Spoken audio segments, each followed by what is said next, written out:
ബ്രാട്ട്ല എന്നാൾ പറയുന്നു, നമുക്ക് ഇതുവരെ കിട്ടിയിടത്തോളമുള്ള അറിവുകളിൽ നിന്ന് ആദിയിൽ മനുഷ്യരെ കണ്ട കാലത്തിൽ അവർ ഇപ്പോൾ കാണുന്ന പ്രകൃതവും സ്വഭാവവുമുള്ള മനുഷ്യരെ പോലെ ആയിരുന്നില്ല. ആദ്യത്തിൽ കണ്ടതായി അറിയപ്പെടുന്ന കാലത്ത് മനുഷ്യൻ ഏതാണ്ട് ഒരു മൃഗം പോലെ ശുദ്ധമൃഗങ്ങളുമായി തമ്മിൽ തല്ലി മല്ലിട്ടും കൊണ്ട് ഗുഹാവാസം ചെയ്ത് കഴിച്ചിരുന്ന ഒരു ജന്തു തന്നെയായിരുന്നു. എന്നാൽ ക്രമേണ ഇപ്പോൾ മനുഷ്യൻ എത്ര ശക്തനും ബുദ്ധിമാനും സർവ്വവിദഗ്ധനുമായി തീർന്നിരിക്കുന്നു. ഇതുപ്രകാരം തന്നെ ഇപ്പോൾ നമുക്ക് അറിവ് കിട്ടിയിട്ടുള്ളതിനും പ്രാചീനമായി വളരെ കോടി സംവത്സരങ്ങൾ മുമ്പുള്ള സ്ഥിതി ഇനി നോക്കി അറിയാൻ സാധിക്കുന്നുവെങ്കിൽ ഇന്ദ്രിയനിഷ്ഠമായ ജീവനെ വഹിക്കുന്നതിന് മുമ്പ് പലവിധ ജീവദശകളിൽ ഇപ്പോൾ കാണുന്ന സമർത്ഥനായ ഈ മനുഷ്യൻ കിടന്നിരുന്നുവെന്ന് ഒരു സമയം കാണാൻ കഴിയുമെന്ന് ഞാൻ വിചാരിക്കുന്നു എന്നിങ്ങനെയാണ് ബ്രാട്ട്ല പറയുന്നത്.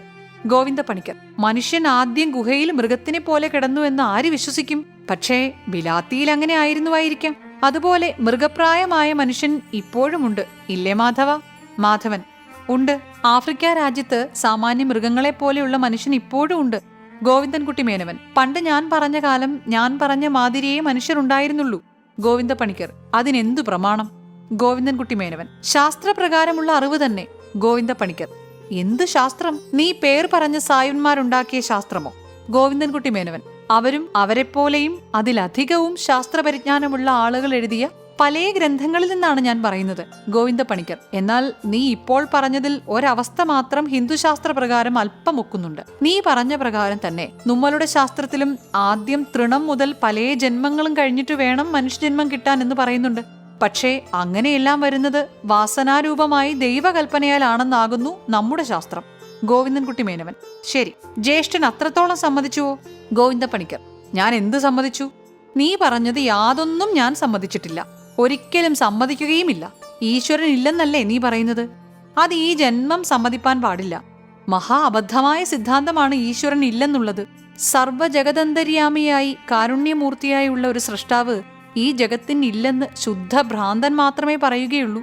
ഗോവിന്ദൻകുട്ടി മേനവൻ: ഞാൻ ഒരു കാരുണ്യമൂർത്തിയെയും ജഗദന്തര്യാമിയെയും കാണുന്നില്ല. ഗോവിന്ദ പണിക്കർ: ആട്ടെ, ഈ നിരീശ്വര സിദ്ധാന്തികൾ ഈയിടെ ഈ വിധം ഓരോ ബുക്ക് എഴുതി തുടങ്ങിയതേ ഉള്ളൂ.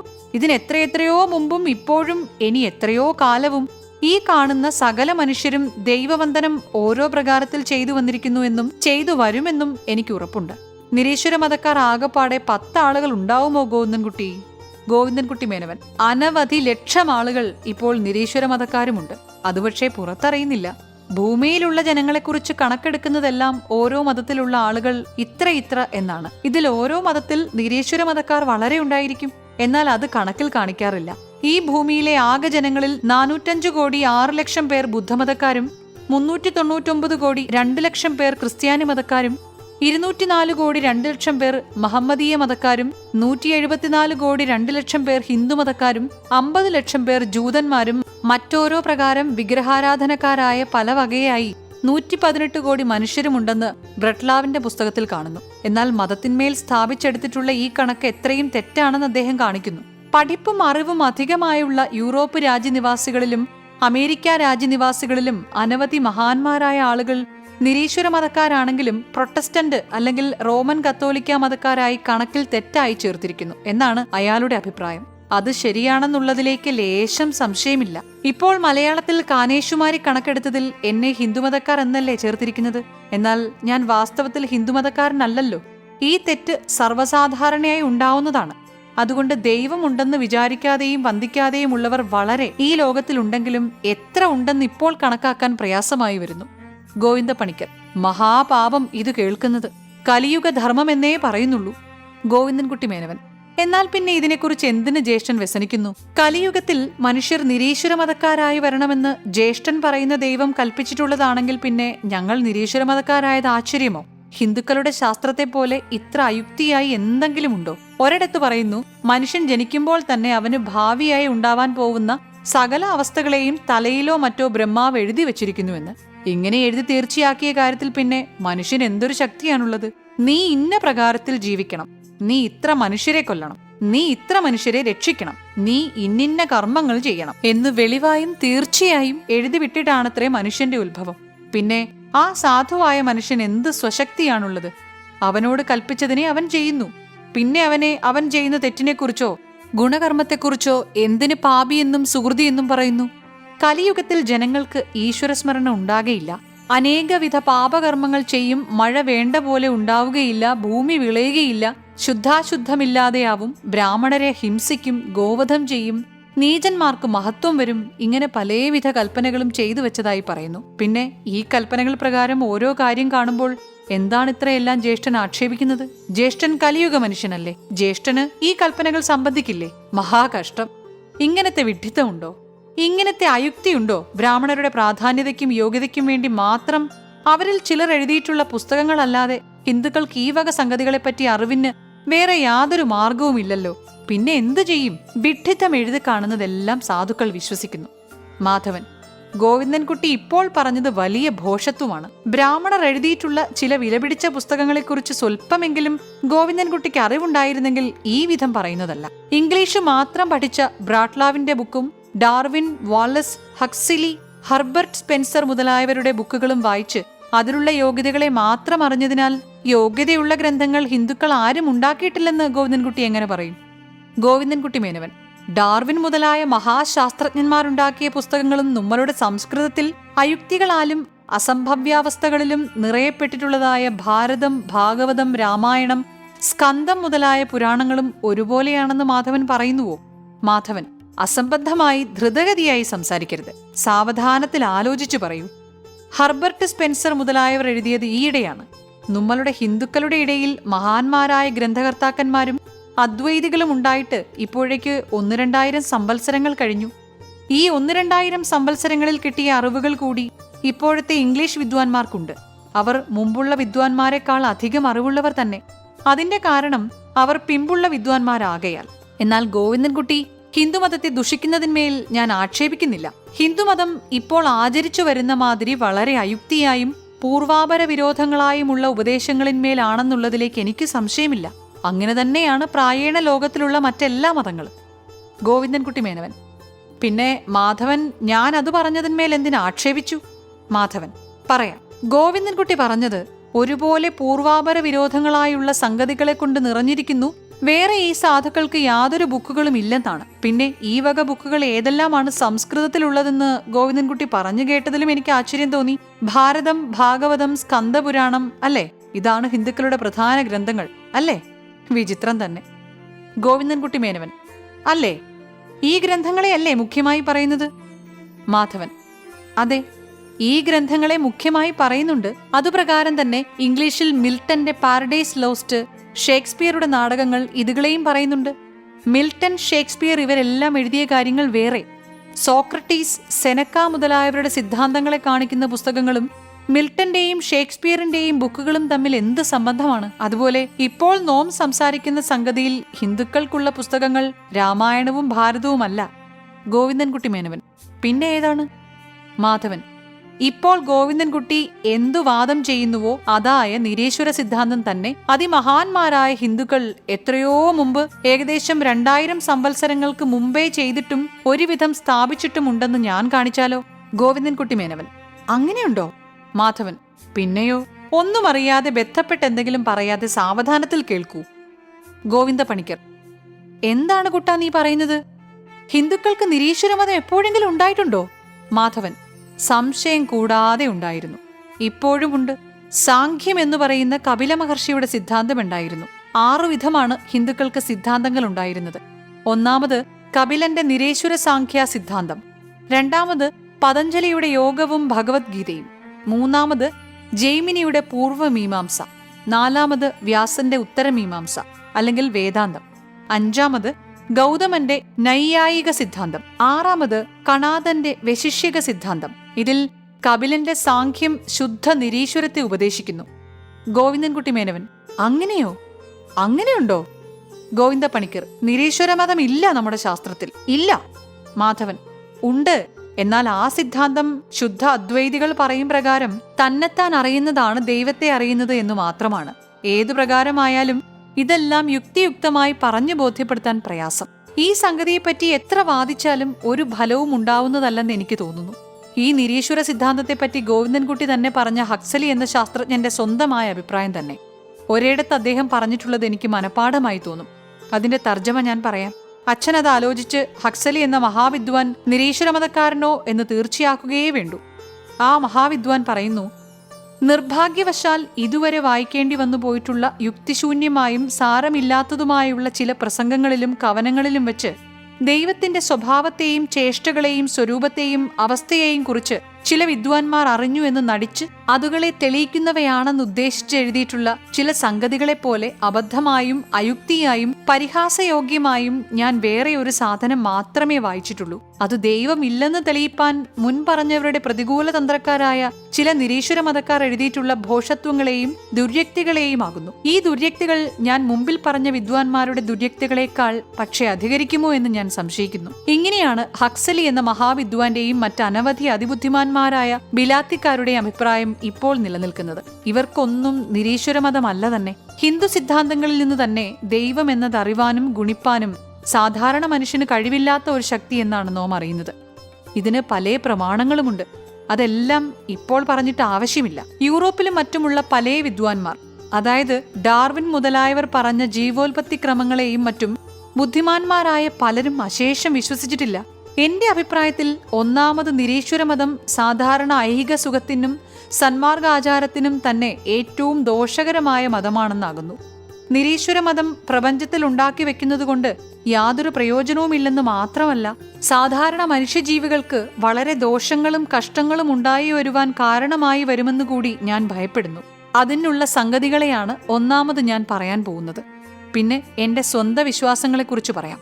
തങ്ങളുടെ സമസൃഷ്ടികൾക്ക് ഗുണത്തെയും ശ്രേയസ്സിനെയും സുഖത്തെയും വരുത്താനായിട്ടാണ് ബുദ്ധിമാന്മാരായ ജനങ്ങൾ എല്ലായ്പ്പോഴും ശ്രമിക്കേണ്ടത്.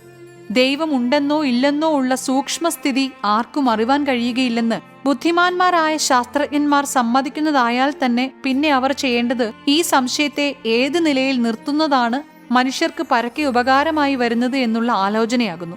ദൈവമില്ലെന്ന് സ്ഥാപിപ്പാനുള്ള സംഗതികളെല്ലാം ശരിയാണെന്നും സത്യമാണെന്നുമുള്ള ഒരു ബോധം മനുഷ്യർക്ക് വന്നുപോയാൽ അതു നിമിത്തം അവർക്കുണ്ടാവുന്ന സങ്കടങ്ങളെ ഓർക്കുമ്പോൾ ആ ഒരു സംഗതി തന്നെ അങ്ങനെ ഒരു നിരീശ്വരത്വം പൊതുവിൽ മനുഷ്യർക്ക് വരുത്തരുതെന്ന് ബുദ്ധിയുള്ള എല്ലാ മനുഷ്യനെയും അഭിപ്രായപ്പെടുത്തും എന്നുള്ളതിലേക്ക് എനിക്ക് ലേശം പോലും സംശയമില്ല. ദൈവമുണ്ടെന്ന് കാണിപ്പാൻ 10 സംഗതികളെ പറയുന്നു. ആ 10 സംഗതികളെയും നിരീശ്വരമതവാദം ചെയ്യുന്നവന് തീരെ ഖണ്ഡിപ്പാൻ കഴിയാത്ത പക്ഷം ദൈവമില്ലെന്ന് കാണിപ്പാൻ വേറെ 10 സംഗതികളെ പകരം പറഞ്ഞ് സാധാരണ മനുഷ്യരുടെ മനസ്സിന് ഭ്രാന്തി വരുത്തി മനുഷ്യനെ വ്യസനത്തിൽ വിടുന്നത് കഷ്ടമല്ലയോ? ദൈവവിശ്വാസം ഉണ്ടാവുന്നതുകൊണ്ട് പ്രപഞ്ചത്തിൽ ഗുണമല്ലാതെ ദോഷമൊന്നും ഉണ്ടാകുന്നതല്ലെന്ന് കാണുമ്പോൾ ആ വിശ്വാസത്തെ സംശയരഹിതങ്ങളല്ലാത്ത സംഗതികളെ പറഞ്ഞു പിടിപ്പിക്കാൻ എന്തിനായിട്ട് ശ്രമിക്കുന്നു? കളവ് പറഞ്ഞാലോ, അന്യന്റെ മുതൽ അപഹരിച്ചാലോ, പരദാരസംഗം ചെയ്താലോ, തന്റെ സമസൃഷ്ടികളെയോ മറ്റുള്ള ജീവജന്തുക്കളെയോ ഹിംസിച്ചാലോ, ധർമ്മത്തെ വെടിഞ്ഞാലോ, ഈ ലോകത്തിലുണ്ടാവുന്ന ദണ്ഡനയ്ക്കോ ശിക്ഷയ്ക്കോ അവമാനത്തിനോ പുറമെ മരണശേഷം ദൈവം മുമ്പാകെ കൂടി താൻ കുറ്റക്കാരനാകുമെന്നുള്ള ഒരു ഭയം ഒരു മനുഷ്യനുണ്ടാവുന്നത് ഈ ദുഷ്പ്രവർത്തികൾക്കൊരധിക നിവാരണ ഹേതുവായി വരുന്നതായിരിക്കെ അതില്ലായ്മ ചെയ്യേണ്ടുന്ന ആവശ്യമെന്താണ്?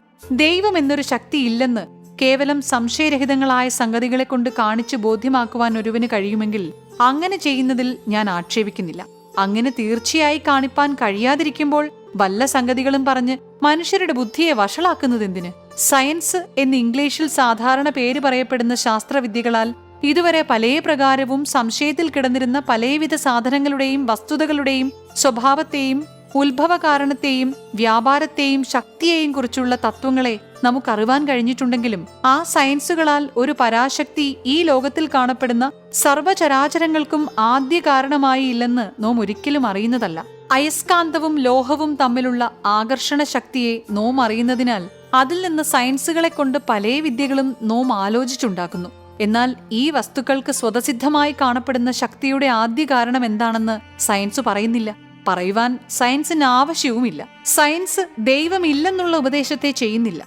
ഭൂമിയിലുള്ള പലവിധ സാധനങ്ങൾക്ക് അന്യോന്യം സംശയങ്ങളെയും സംശയഭാവങ്ങളെയും വരുത്തിയും അതുകളുടെ സൂക്ഷ്മ തത്വങ്ങളെയും അതുകളുടെ ശക്തി വികാരം ഇതുകളെയും അറിഞ്ഞ് അവകളെ മനുഷ്യർക്കും മറ്റും പ്രയോജനയോഗ്യമായി തീർത്തും ജീവജന്തുക്കൾക്ക് ഐഹിക സുഖാനുഭവങ്ങളെ ഉപരി വർദ്ധിപ്പിക്കേണ്ടതിലേക്കാണ് സയൻസുകളുടെ ഉദ്ദേശം. മനുഷ്യന്റെ ആത്മാവിന് ഐഹിക സുഖം വിട്ടാൽ കിട്ടാൻ പാടുള്ള സുഖത്തെക്കുറിച്ചോ സ്ഥിതിയെക്കുറിച്ചോ സയൻസുകൾ നമ്മെ യാതൊന്നും അറിയിക്കുന്നതും പഠിപ്പിക്കുന്നതുമല്ല. ആഗ്നോസ്റ്റിസിസം എന്ന് ഇംഗ്ലീഷിൽ പറയപ്പെടുന്ന ഒരുമാതിരി വിശ്വാസക്കാരുടെ അതിയുക്തിയുള്ള സിദ്ധാന്തം നോക്കിയാൽ ദൈവമില്ലെന്നുള്ളതിന് നിരീശ്വര മതക്കാർ പറയുന്ന സാധാരണ സംഗതികളെല്ലാം അയുക്തിയായുള്ളതും അവിശ്വാസയോഗ്യമായുള്ളതുമാണെന്ന് കാണാം. മനുഷ്യർക്ക് സന്മാർഗാനുഷ്ഠാനത്തിനും അന്യോന്യ വാത്സല്യമുണ്ടാവാനും ക്രൗര്യകർമ്മങ്ങൾ ചെയ്യുന്നതിൽ ഭയത്തെ ജനിപ്പിക്കുവാനും ഇഹലോകത്തിൽ മനുഷ്യ സമുദായത്തിന് സുഖമായ സ്ഥിതിയിലുള്ള നിവാസത്തിനു വേണ്ടി ആചരിച്ചു വരുന്ന ഓരോ നിബന്ധനകളെയും നടപ്പുകളെയും ചട്ടങ്ങളെയും സമ്പ്രദായങ്ങളെയും നിലനിർത്തുവാനും പിന്നെ വിശേഷിച്ചു മനുഷ്യന് അനിർവചനീയമായ വിധം ഭയങ്കരമായി ഉണ്ടായിവരുന്ന ചരമകാലത്തുള്ള അത്യന്ത സങ്കടത്തിന് അല്പമൊരാശ്വാസത്തെയോ നിവൃത്തിയെയോ കൊടുപ്പാനും ദൈവവിശ്വാസം പോലെ മറ്റൊന്നും ഉണ്ടാകയില്ലെന്ന്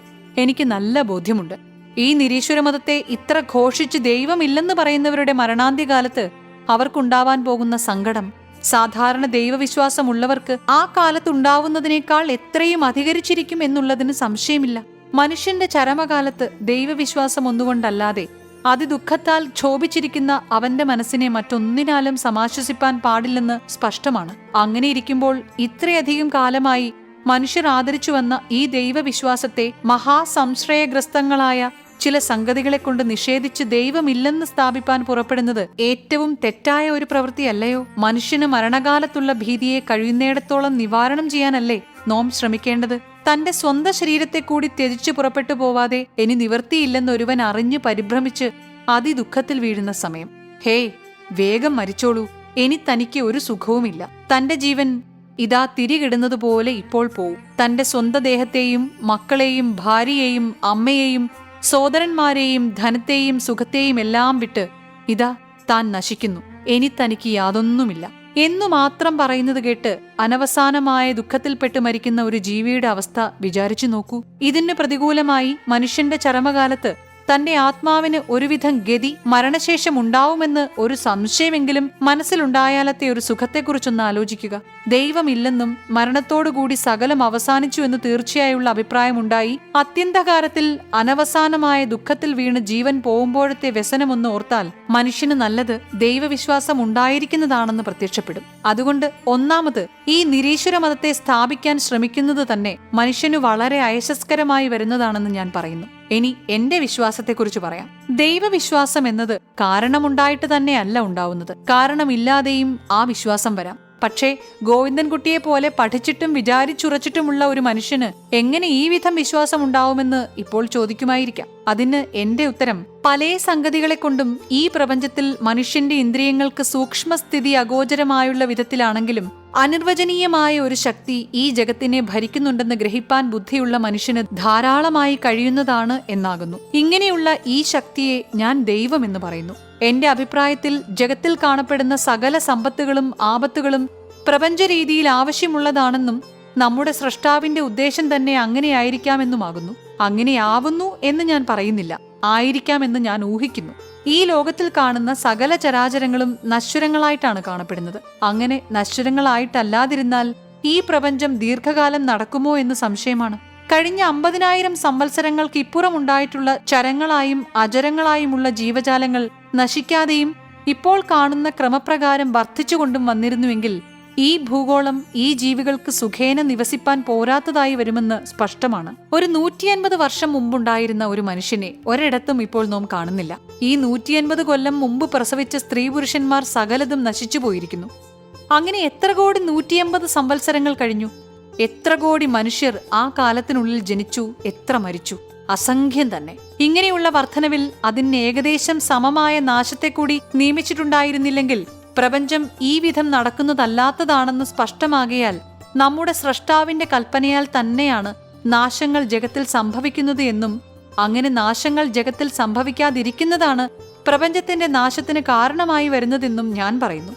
ഇങ്ങനെയാണ് മനുഷ്യരുടെ സ്ഥിതി എന്ന് ഇപ്പോൾ അറിവുള്ള എല്ലാ മനുഷ്യർക്കും ബോധ്യമുണ്ട്. എന്നിട്ടും ഏതൊരു മനുഷ്യനെങ്കിലും മരണത്തിൽ ഭയമില്ലാതെ കാണുന്നുണ്ടോ? ഈ ഭൂനിവാസം പര്യവസാനമായി എന്ന് പറയുന്നത് കേൾക്കുമ്പോൾ എന്തോ ഇതുണ്ടാവാത്ത ഒരു കാര്യമെന്നതുപോലെ പെട്ടെന്ന് ഞെട്ടിവിറച്ച് ഭ്രമിച്ചു പോവാത്തവൻ ആര്? ഇവിടെ അനിർവചനീയമായ ഒരു ശക്തി മനുഷ്യരെ പ്രപഞ്ചത്തിൽ രമിപ്പിക്കുന്നതും ലയിപ്പിക്കുന്നതും നാം കാണുന്നു. ഇഹലോക സുഖങ്ങളൊന്നും സാരമില്ലെന്ന് ഓരോ സമയങ്ങളിൽ കാണുന്ന ചില ദുഃഖങ്ങളെക്കൊണ്ടും ആപത്തുകളെക്കൊണ്ടും പ്രത്യക്ഷപ്പെട്ടു കാണുന്നു. അങ്ങനെയാണെന്ന് നാം എല്ലാവരും ദിവസം സമ്മതിക്കുന്നു. ചിലപ്പോൾ ഈ സംഗതികളെക്കുറിച്ച് തന്നെ വളരെ ആലോചിക്കുന്നു. ഇങ്ങനെ എന്തു തന്നെ ചെയ്താലും കലാശത്തിൽ നമ്മൾ പ്രപഞ്ചത്തിൽ തന്നെ വീണ് ലയിക്കുന്നു. പ്രപഞ്ചം ക്ഷണഭംഗുരമാണ്, നിസ്സാരമാണ് എന്നുള്ള വിചാരം കേവലം നശിക്കുന്നു. ഇങ്ങനെ വരാനുള്ള കാരണം നമുക്ക് വിവരമായി അറിയാൻ കഴിയാത്തതായ ഒരു മഹാശക്തി ഈ പ്രപഞ്ചത്തെ ഭരിക്കുന്നതിനാലാണെന്ന് ഞാൻ വിചാരിക്കുന്നു. ആ ശക്തിയെ ഞാൻ ദൈവമെന്ന് വിചാരിക്കുന്നു. പ്രപഞ്ചത്തിൽ ആപത്തുകൾ പലവിധമായി നേരിടട്ടെ, മഴയില്ലാതെ ദിക്കുകൾ വേവട്ടെ, ഇടുത്തി വീണ് ദഹിക്കട്ടെ, സമുദ്രം അതിക്രമിച്ച് രാജ്യങ്ങളെ മുക്കട്ടെ, ഭൂകമ്പങ്ങൾ ഉണ്ടാവട്ടെ, യുദ്ധങ്ങൾ ഉണ്ടാവട്ടെ, ജനങ്ങൾ കോടിയായി നശിക്കട്ടെ, എങ്ങനെയെല്ലാം ആയാലും പര്യവസാനത്തിൽ കണക്ക് നോക്കുമ്പോൾ 1000 വത്സരം മുമ്പുള്ളതിനേക്കാൾ പ്രപഞ്ച വ്യാപാരങ്ങൾ 500 കൊല്ലങ്ങൾക്ക് മുമ്പാണ് അധികരിച്ചു കാണപ്പെടുന്നത്. 200 കൊല്ലങ്ങൾ മുമ്പത്തേക്കാൾ 100 കൊല്ലങ്ങൾ മുമ്പ് കാണപ്പെടുന്നു. 50 കൊല്ലങ്ങൾ മുമ്പത്തേക്കാൾ 25 കൊല്ലങ്ങൾ മുമ്പ് കാണുന്നു. കഴിഞ്ഞ കൊല്ലത്തേക്കാൾ ഇക്കൊല്ലം, ഇന്നത്തേക്കാൾ ഇന്ന്. അതിനെന്ത് കാരണം? പ്രപഞ്ചത്തെ നശിപ്പിക്കാതെ നിലനിർത്തുവാൻ ഒരു പരാശക്തിയുണ്ട്. അതുകൊണ്ട് ഈ നാശങ്ങളാലും സങ്കടങ്ങളാലും ഒന്നും തന്നെ ഭേദപ്പെടാതെ ഈ പ്രപഞ്ചം ശരിയായി തന്നെ പിന്നെയും നടക്കുന്നു.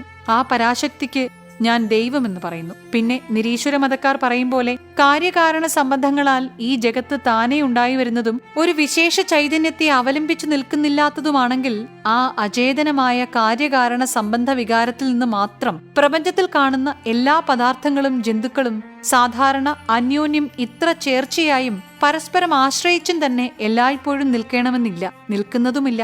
സൂര്യനെ ദൈവം സൃഷ്ടിച്ചതാണെന്ന് ഞാൻ പറയുന്നു. അല്ല, അത് താനേ കാര്യകാരണങ്ങൾ സംബന്ധമായി ഉണ്ടായി വന്ന ഒരു ഗോളമാണെന്ന് നിരീശ്വരമതക്കാർ പറയുന്നു. എങ്ങനെയാണ് സൂര്യൻ കാര്യകാരണ സംബന്ധങ്ങളെ കൊണ്ട് ഇത്ര പ്രകാശത്തോടുകൂടി ഈ ഭൂമിക്ക് ഇത്ര രക്ഷയായി ക്ഷണത്തിൽ ഭൂമിയെ ദഹിപ്പിച്ച് വെണ്ണീറാക്കുവാനുള്ള തന്റെ സ്വതസിദ്ധമായ ദഹനശക്തി പറ്റാത്ത വിധമുള്ള കൃത്യമായ ദൂരത്തിൽ എപ്പോഴും നിന്ന് കാണുന്നതെന്ന് എനിക്കും നിരീശ്വരമതക്കാരനും വഴിപോലെ പറവാൻ സാധിക്കുന്നില്ല. ഇവിടെ പൊതുവിൽ മനുഷ്യർക്ക് ദൈവസൃഷ്ടിയാണ് സൂര്യൻ എന്ന അഭിപ്രായം ഉണ്ടാവുന്നുണ്ടെങ്കിൽ ആ അഭിപ്രായത്തെ കളവാൻ ശ്രമിക്കുന്നത് ന്യായമോ? ആ അഭിപ്രായത്തിൽ നിന്ന് എന്തൊരു വൈഷമ്യമാണ് മനുഷ്യർക്കുണ്ടാവുന്നത്. സൂര്യന്റെ തേജസ്സിനെ കാണുമ്പോൾ അതിന് ആദി കാരണമായി വേറെ അതിലും മഹത്തായുള്ള ഒരു ശക്തിയെ മനസ്സുകൊണ്ട് മനുഷ്യൻ അനുമാനിക്കുന്നു.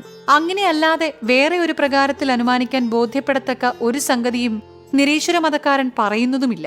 ഇങ്ങനെ ഇരിക്കുമ്പോൾ നിരീശ്വരമതക്കാരന്റെ അഭിപ്രായത്തെ സ്വീകരിക്കുന്നതെന്തിന്?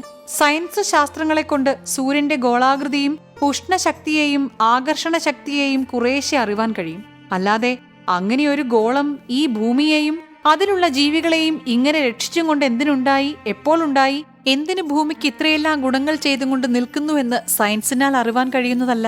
ഇവല്യൂഷൻ എന്ന ഉൽപ്പത്തി ക്രമപ്രകാരം കാര്യകാരണങ്ങളെ പറഞ്ഞു പോയാൽ തന്നെ പര്യവസാനത്തിൽ ഇവല്യൂഷൻ ഉണ്ടായതിന് ഒരു സമാധാനം കിട്ടാതെ നിർത്തേണ്ടി വരും എന്നുള്ളതിന് സംശയമില്ല. കാര്യം ഇങ്ങനെയിരിക്കെ ഈശ്വരൻ ഉണ്ടെന്ന് വിചാരിക്കുന്നതല്ലേ യോഗ്യമായ വിചാരം? ഉഷ്ണം, ശീതം, വൃഷ്ടി, വായു മുതലായ പ്രപഞ്ചദ്രമ്യമായ അചേതനമായ മഹാശക്തികളെല്ലാം അതാതുകളുടെ പ്രവൃത്തികളെ ഈ ഇഹലോകവാസികളുടെ സുഖത്തിനും ഗുണത്തിനും ഒത്തവണ്ണം ഇത്ര കൃത്യമായി താനേ തന്നെ ചെയ്തു വരുന്നു എന്ന് ഊഹിക്കുന്നതിനേക്കാൾ നല്ലത് ആ അചേതനങ്ങളായ സാധനങ്ങളെ ഇത്ര കൃത്യമായും ശരിയായും നടത്തി വരുവാൻ സചേതനമായിരിക്കുന്ന ഒരു മഹശക്തി ഉണ്ടെന്ന് വിചാരിക്കുന്നതല്ലേ. ഒരു പശു, സാധാരണ ബുദ്ധിശൂന്യമായ ഒരു പശു, തന്റെ ഉദരപൂർത്തി ഒന്നല്ലാതെ വേറെ യാതൊരു വിചാരവുമില്ലാത്ത മൃഗം, കിടാവിനെ പ്രസവിച്ച ഉടനെ കാണിക്കുന്ന ചേഷ്ടകളെക്കുറിച്ച് ആലോചിച്ചു നോക്കുക. എന്തായിരുന്നു പ്രസവ സമയം വരെ അതിന്റെ വയറ്റിൽ ഭാണ്ഡമാക്കിക്കൊണ്ട് നടന്നിരുന്നതെന്നും എന്താണ് തന്റെ മൂത്രദ്വാരത്തിൽ കൂടി പുറത്തേക്ക് വന്നത് എന്നും ആ പശു ആ നിമിഷം വരെ അറിയുന്നില്ല. പുറത്തു കുട്ടി ചാടിയ ഉടനെ അതിനെക്കുറിച്ച് ഈ സാധുമൃഗം കാണിക്കുന്ന വാത്സല്യത്തെയും അതിന്റെ രക്ഷയ്ക്കു വേണ്ടി ആ പശു ചെയ്യുന്ന പ്രയത്നങ്ങളെയും ഉത്സാഹങ്ങളെയും കണ്ടാൽ എത്ര അത്ഭുതമായി തോന്നുന്നു.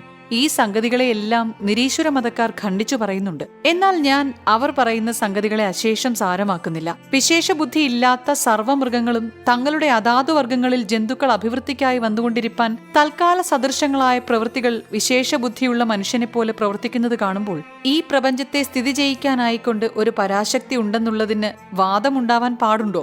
അങ്ങനെയുള്ള ശക്തിയുടെ സൂക്ഷ്മ സ്വഭാവങ്ങളെക്കുറിച്ച് ഒന്നും എനിക്കറിവാൻ കഴിയില്ലെങ്കിലും ഉണ്ടെന്നറിവാൻ കഴിയും. ആ പരാശക്തിയെ ഞാൻ ദൈവം എന്നനുമാനിക്കുന്നു. ഈ പ്രപഞ്ചത്തിലുള്ള ദുഃഖങ്ങളെക്കുറിച്ച് ഗോവിന്ദൻകുട്ടി ഇത്രയെല്ലാം പ്രസംഗിച്ചുവല്ലോ. സുഖങ്ങളെക്കുറിച്ച് ആലോചിച്ചു നോക്കൂ.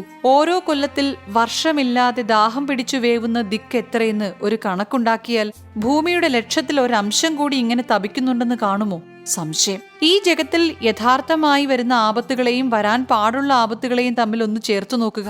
വിഷൂചിക എന്ന ദീനം ചിലപ്പോൾ ഓരോ ദിക്കിൽ ബാധിച്ചു മനുഷ്യരെ കൊല്ലുന്നു. 1,00,000 പേർ നിവസിക്കുന്ന ഒരു സ്ഥലത്ത് ഈ ദീനം വന്നു പിടിപെട്ടാൽ എത്ര പേർ ശരാശരിക്ക് സാധാരണ നശിച്ചു പോകുന്നുണ്ടെന്ന് കണക്ക് നോക്കൂ. എന്താണ് ഈ ദീനം ഇത്ര ക്ഷണത്തിൽ പകരുന്നതും നാശകരവുമായിരിക്കെ ഒരു പ്രാവശ്യം ഇന്ത്യയിലോ മറ്റേതെങ്കിലും ജനപുഷ്ടിയുള്ള രാജ്യത്തോ പരക്കുന്ന കാലത്ത് ആബാലവൃദ്ധം സകല ജീവികളെയും കൊല്ലരുതേ, രാജ്യം നിർജ്ജനമാക്കി വിടരുതേ. എന്താണ് അങ്ങനെ സാധാരണ സംഭവിച്ചു കാണാത്തത്? ഓടുന്ന കപ്പലുകളിൽ എത്ര ഓരോ കൊല്ലം മുങ്ങിപ്പോകുന്നുണ്ട്. എത്ര ആളുകൾ വെള്ളം കുടിപ്പാൻ കിട്ടാതെ ഗോവിന്ദൻകുട്ടി പറയും പോലെ തങ്ങളുടെ സ്നേഹിതന്മാരുടെ കഴുത്തു കടിച്ച് രക്തം കുടിച്ച് ദാഹനിവൃത്തി ചെയ്യുന്നു. ഇതെല്ലാം സൂക്ഷ്മമായി ആലോചിച്ചു നോക്കിയാൽ പ്രപഞ്ചത്തിലുള്ള ജീവികൾക്ക് സാധാരണ ഉണ്ടാവുന്ന സുഖങ്ങൾ അഖണ്ഡമായി ഇരിപ്പാൻ പാടില്ലെന്ന് ഓർമ്മപ്പെടുത്തുവാൻ വേണ്ടിയോ എന്ന് തോന്നും. ചിലപ്പോൾ ചില കഷ്ടങ്ങളെ കാണുന്നുണ്ടെങ്കിലും ആകപ്പാടെ സർവ്വജീവികൾക്കും ഈ പ്രപഞ്ചത്തിലുള്ള നിവാസം പോലെ സുഖകരമായി വേറെ ഒന്നുമില്ലെന്ന് എളുപ്പത്തിൽ അറിവാൻ കഴിയും. ഞാൻ ഇതിനെപ്പറ്റി ഇനി അധികം പറയുന്നില്ല. അത്യുന്നതങ്ങളായ സൗധങ്ങളിലിരുന്ന് ഇഷ്ടപ്രകാരമുള്ള സർവ്വഭോഗങ്ങളെയും നിഷ്പ്രയാസേന അനുഭവിച്ച് സുഖിച്ചു മതിച്ചിരിക്കുന്ന മഹാരാജാവിനും അന്നന്ന് കൂലിപ്പണി ചെയ്ത് ആഹാരമാത്രം നിവർത്തിച്ച് വല്ല ചാളകളിലോ കുടികളിലോ പാർത്ത് ദിവസം കഴിക്കുന്ന ദരിദ്രനായ ഒരു മനുഷ്യനും ഈ ഭൂമിയിൽ ഇരിപ്പാനുള്ള ഒരു താല്പര്യം ഒരുപോലെ അധികരിച്ചു തന്നെ കാണുന്നു. എത്ര വയസ്സായാലും മരണമെന്നത് ഇവർ രണ്ടുപേർക്കും ഒരുപോലെ ഉണ്ടാക്കുന്നു. അതിനുള്ള കാരണങ്ങൾ ആലോചിച്ചാൽ എളുപ്പത്തിൽ അറിയാം. ഈ മഹാരാജാവിനും ഈ ദരിദ്രനും പല മുഖ്യമായ സംഗതികളിലും ഒരുപോലെയുള്ള സുഖങ്ങളെയാണ് ദൈവം കൊടുത്തിട്ടുള്ളത് എന്ന് കാണാം.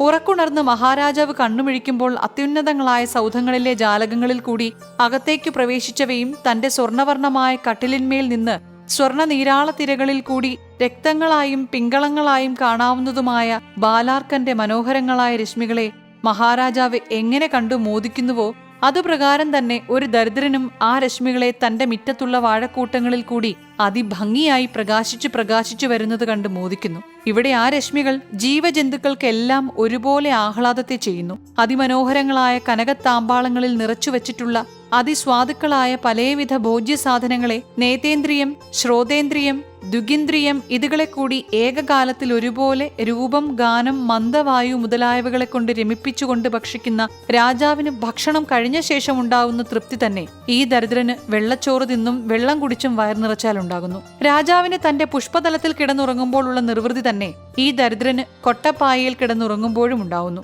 അതുകൊണ്ട് ഈ പ്രപഞ്ചത്തിലെ ജീവജാലങ്ങളുടെ സുഖത്തെ ഏർപ്പെടുത്തിയ ഒരു യുക്തി കൗശലം കാണുമ്പോൾ ഈ പ്രപഞ്ചത്തിന് ഹേതുഭൂതമായി പ്രപഞ്ചത്തെ ഭരിച്ചു നിലനിർത്തുന്നതായ ഒരു മഹച്ഛക്തി ഉണ്ടെന്നുള്ളതിന് വാദമുണ്ടാവാൻ പാടില്ല. ഗോവിന്ദൻകുട്ടി പറഞ്ഞ പ്രകാരമുള്ള സങ്കടങ്ങൾ ചിലപ്പോൾ ഉണ്ടാകുന്നുണ്ടെങ്കിലും ജഗത്തിൽ സന്തോഷ സന്താപങ്ങളുടെ കൃത്യമായ ഒരു കണക്കെടുത്താൽ സന്തോഷം എത്രയോ അധികരിച്ചു നിൽക്കുമെന്നും അതിന് കാരണം സംശയം കൂടാതെ നമുക്ക് വിവരമായി അറിയാൻ കഴിയാത്ത ഒരു മഹച്ഛക്തിയാണെന്നും ആ മഹച്ഛക്തിയെ ഞാൻ ദൈവമെന്ന് ഉറപ്പിച്ച് ഭക്തിപ്പെടുമെന്നും ഞാൻ പറയുന്നു. ഗോവിന്ദ പണിക്കർ. ഇനി ആ സംഗതിയെക്കുറിച്ച് പറഞ്ഞതു മതി. വേദാന്തവാദം ചെയ്യുവാൻ നമ്മൾക്കാർക്കും ഒന്നും അറിഞ്ഞുകൂടാ. ആദ്യം ഞാൻ ഇതിനെക്കുറിച്ച് കുട്ടികളായ നിങ്ങളോട് ചോദിച്ചത് തന്നെ കുറെ തെറ്റായി പോയി എന്ന് എനിക്ക് തോന്നുന്നു. ഗോവിന്ദൻകുട്ടി മേനവൻ. ഇങ്ങനെയാണ് ജ്യേഷ്ഠന്റെ അഭിപ്രായം. ഞങ്ങൾ ഇത്രയൊക്കെ പറഞ്ഞിട്ടും. ഗോവിന്ദ പണിക്കർ. എന്താണ് നിങ്ങൾ പറഞ്ഞത്? രണ്ടാളും വളരെ വിഡ്ഢിത്തം പറഞ്ഞു. നിങ്ങൾക്ക് മതത്തെക്കുറിച്ച് എന്തറിയാം? നിങ്ങളോട് ഈ വക സംസാരം ചെയ്തത് എന്റെ വിഡ്ഢിത്വം. മതവിശ്വാസവും ഗുരുജന വിശ്വാസവും കേവലം നിങ്ങൾക്കില്ലാതായി തീർന്നു. മാധവൻ ഈശ്വരൻ ഉണ്ടെന്ന് വിശ്വാസമുണ്ടെങ്കിലും ആ വിശ്വാസത്തിന്റെ സ്വഭാവവും പ്രകൃതവും നോക്കുമ്പോൾ മാധവന് നിരീശ്വര മതക്കാരനായ ഗോവിന്ദൻകുട്ടിയേക്കാൾ വിശേഷവിധിയായ ഒരു ഭക്തിയും വിശ്വാസവും ഭയവും ദൈവത്തിലുണ്ടെന്ന് എനിക്ക് തോന്നുന്നില്ല. ഇനി നമുക്ക് കിടന്നുറങ്ങുക. ഇവിടെ തന്നെ കിടക്കാം. ഗോവിന്ദ പണിക്കരും മാധവനും ഗോവിന്ദൻകുട്ടി മേനവനും ആ വെണ്ണമാടത്തിൽ തന്നെ ഉറങ്ങാൻ ഭാവിച്ചു കിടന്നു. ഇന്ദുലേഖയുടെ വർത്തമാനങ്ങളെക്കുറിച്ച് പലതും തനിക്ക് ചോദിക്കാനുണ്ടായിരുന്നു. അച്ഛനോടും ഗോവിന്ദൻകുട്ടിയോടും ഈ സംഗതിയിൽ സംസാരിപ്പാൻ മടിച്ച് മാധവൻ ഒന്നും ചോദിച്ചില്ലെങ്കിലും ഗോവിന്ദ പണിക്കർ ഇന്ദുലേഖയുടെ വ്യസനത്തെപ്പറ്റിയും നമ്പൂതിരിപ്പാടിന്റെ അവസ്ഥയെപ്പറ്റിയും മറ്റും മാധവനോട് കുറേ നേരം സംസാരിച്ചു. കുറേ നേരം ഈ സംസാരത്തിൽ നേരം കഴിഞ്ഞങ്ങനെ ഇരിക്കുമ്പോൾ ഗോവിന്ദൻകുട്ടി മാധവനോടൊരു ചോദ്യം ചെയ്തു. ഗോവിന്ദൻകുട്ടി മേനവൻ. ഇക്കുറി കോൺഗ്രസിന് മാധവന്റെ ഇഷ്ടന്മാരായ ബാബുമാർ വരുമായിരിക്കും. ബാബു ഗോവിന്ദസേനും ചിത്രപ്രസാദസേനും മറ്റും കോൺഗ്രസിന്റെ ജയത്തിന് കൊണ്ടുപിടിച്ച് ഉത്സാഹിച്ചു വരുന്നവരാണെന്ന് തോന്നുന്നു. ഈ സംഗതിയെപ്പറ്റി അവർ മാധവനോട് വിശേഷവിധിയായി വല്ലതും ചെയ്യുവാൻ ആവശ്യപ്പെട്ടിട്ടുണ്ടോ? മാധവൻ. എന്നോടൊന്നും ആവശ്യപ്പെട്ടിട്ടില്ല. കോൺഗ്രസിന്റെ സ്നേഹിതൻ തന്നെയാണ് ബാബു ഗോവിന്ദസേൻ അവർകൾ. ഞാൻ അദ്ദേഹത്തിന്റെ കൂടെ പാർത്തിരുന്ന കാലം ഒരു ദിവസം ഒരു സഭ അദ്ദേഹത്തിന്റെ ബംഗ്ലാവിൽ വെച്ചുണ്ടായിരുന്നു. അന്ന് ഞാനും അതിൽ സംസാരിച്ചു. ഗോവിന്ദ പണിക്കർ. ഇംഗ്ലീഷ് രാജാവിന്റെ രാജ്യഭാരത്താൽ നമ്മൾക്ക് ചില ഗുണങ്ങളെല്ലാം ഉണ്ടായിട്ടുണ്ടെങ്കിലും പല ഉപദ്രവങ്ങളും ഉണ്ടാവുന്നുണ്ടെങ്കിലും അതുകൾ നിർത്തൽ ചെയ്യണമെന്നും ഈയിടെ നാട്ടുകാർ ഒരു സഭ കൂടി കൊല്ലം തോറും പ്രസംഗിച്ചു വരുന്നുണ്ടെന്നും മറ്റും ഞാൻ കേട്ടു. ഈ സഭയെക്കുറിച്ച് തന്നെയോ ഗോവിന്ദൻകുട്ടി ചോദിക്കുന്നത്? മാധവൻ. അതെ. ഗോവിന്ദൻകുട്ടി മേനവൻ: അതെ, ഈ സഭയെക്കുറിച്ച് തന്നെയാണ്. ഈ കോൺഗ്രസ് സഭ ഇന്ത്യയുടെ ഇപ്പോഴത്തെ സ്ഥിതിക്ക് കേവലം നിഷ്പ്രയോജനമാണ്, ഒരു സാരവുമില്ല, വെറും ഗോഷ്ഠി എന്ന് ഞാൻ വിചാരിക്കുന്നു. മാധവൻ: ഇതു വലിയ ആവലാതി തന്നെ. ഗോവിന്ദൻകുട്ടിയുടെ ധൃതഗതി കുറെ അധികം തന്നെ. കോൺഗ്രസ് എന്ന സഭ എന്താണെന്നും അതിന്റെ ഉദ്ദേശ്യങ്ങൾ എന്തെല്ലാമാണെന്നും അച്ഛനെ ശരിയായി മനസ്സിലാക്കിയ ശേഷമല്ലേ അതിനെക്കൊണ്ടുണ്ടായ പ്രയോജനത്തെപ്പറ്റി ഗോവിന്ദൻകുട്ടിക്കുള്ള അഭിപ്രായത്തെ പറയേണ്ടത്? ആ സഭയുടെ സ്വഭാവവും ഉദ്ദേശവും ഇന്നതാണെന്ന് പറയൂ. ഗോവിന്ദൻകുട്ടി മേനവൻ: ഓഹോ, പറയാം, ജ്യേഷ്ഠൻ കേൾക്കട്ടെ.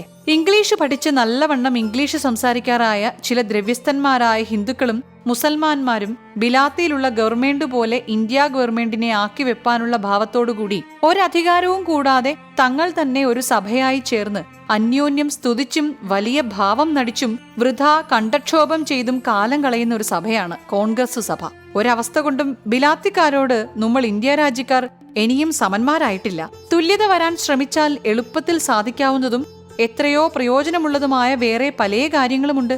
അതിലൊന്നും ശ്രമം ചെയ്യാതെ എല്ലാറ്റിന്റെയും അഗ്രത്തിലിരിക്കുന്നതും ബഹുപ്രയാസമായതുമായ ഒരു വലിയ കാര്യത്തെ ഉദ്ദേശിച്ച് അനാവശ്യമായി ചെയ്യുന്ന ശ്രമമാണിത് എന്നുള്ളതിലേക്ക് യാതൊരു സംശയവുമില്ല. ബിലാത്തിക്കാർക്ക് ഇപ്പോൾ കിട്ടിയിട്ടുള്ള സ്വതന്ത്രതകളെല്ലാം ഇങ്ങനെ കോൺഗ്രസ് കൂടിയിട്ട് കിട്ടിയതല്ല.